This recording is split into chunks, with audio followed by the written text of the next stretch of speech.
Jeg hedder Ralf Hansen, og jeg er driftschef hos SOS Vikar. Ja, det vigtigste, jeg gør, det er at være sammen med medarbejderne og prøve at mærke, hvor vi er henne, og mærke arbejdsbelastningerne og se, hvordan det går. Ja, man kan sige, at vi har jo flere slags kunder.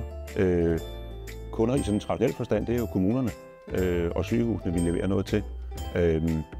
Og det er jo nogle kunder, der er i en presset situation og står og mangler arbejdskraft, og der kommer vi og hjælper dem.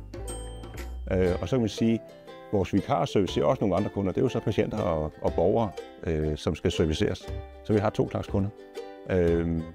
Og borgerne og patienterne er selvfølgelig glade for, at der kommer nogen. Det er jo ikke altid, de kan opdage, om det er en SOS-vikar eller det er et fast personale. De har godt nok skilt på vores vikarer, men jeg tænker, at de falder lidt i med flokken og er med til at servicere på lige niveau med de andre.